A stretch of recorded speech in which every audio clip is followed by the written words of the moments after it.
प्रश्न संहिता का, पहले मैं इनको प्रश्न संहिता कहता था, श्री नहीं लगाता था।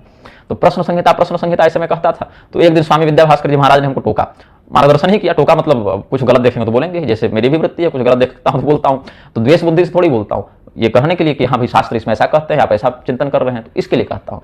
तो एक बार हमने स्वामी जी से पूछा भी था कि हम इतना कुछ बोलते रहते हैं, आपके विषय में भी 2-4 बातें हम बोले हैं, तो आपको बुरा तो नहीं लगा? क्योंकि अब जिससे व्यक्तिगत परिचय है उनसे तो हम बात इस विषय में करते हैं। तो स्वामी जी ने बड़ा सुंदर उत्तर दिया कि अगर आप शास्त्रीय बात को जानकर और चुप रह जाते और हमारा उपहास करने के लिए कुछ कहते, मूर्ख सिद्ध करने के लिए कुछ कहते, तो हमको बुरा लगता। लेकिन अगर शास्त्रीय बात को जानकर आप शास्त्रीय बात बताने के लिए कोई बात कह रहे हैं, तो ये हर्ष का विषय है, ये तो प्रसन्नता का विषय है। तो ये औदार्य उनका बड़ा हमको अनुकूल लगा। ये औदार्य होना चाहिए महात्माओं में, ये संतत्व का लक्षण है। कहे कि अगर शास्त्र की बात को आप जान रहे हैं तो आपको बताना आपका कर्तव्य है, और अगर आप बताने के लिए बता रहे हैं, शास्त्र मर्यादा की रक्षा के लिए बता रहे हैं, बहुत अच्छी बात है। और जानबूझकर अगर आप ज्ञान को छिपा लेंगे और ज्ञान को नहीं बताएंगे, शास्त्रीय बात को नहीं बताएंगे, तब तो आपको तब हमको बुरा लगेगा। यदि आप जानते हैं और उस बात को फिर नहीं बताएंगे तब बुरा लगेगा।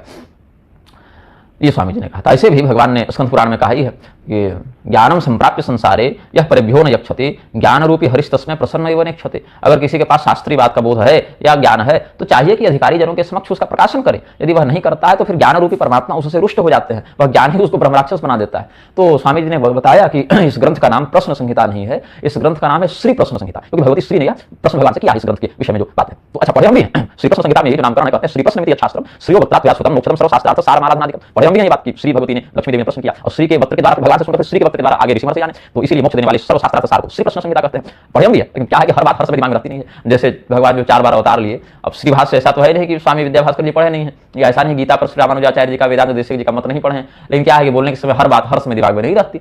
तो उस समय हमने पढ़ा था तो हमने कह दिया कि यहाँ पर ये बात है। ऐसे ही ये हम भी पढ़े थे लेकिन याद नहीं था उस समय, स्वामी जी ने कहा तो हमें स्मरण हुआ आया कि आप तो सही बता रहे हैं, आगे से इस बात का हम ध्यान रखेंगे। तो ये होना चाहिए, और यही मेरा काम है। लोग इसको निंदा समझ लेते हैं, निंदा करने के लिए नहीं। अब कोई बिल्कुल ही अशास्त्रीय पाखंडी निकल जाए तो उसके साथ तो खैर अपनी बनी ठनी रहेगी, वो तो मल्ल युद्ध हो जाएगा वहां पर, बिल्कुल ही कोई पाखंड हो। लेकिन सत्संप्रदाय अंतर्गत कोई सत्संप्रदाय निष्ठ शास्त्रज्ञ आचार्य हो तो वहां पर एक दूसरे की प्रज्ञा का सदुपयोग करना चाहिए। एक नहीं सर्वम जानाति के अनुसार हर व्यक्ति हर कुछ नहीं जानता, न हम सर्वज्ञ हैं, न आप सर्वज्ञ हैं। सर्वज्ञ तो परमात्मा है ना, सर्वज्ञता जीव का नहीं ब्रह्म का लक्षण है, ब्रह्म का लक्षण है।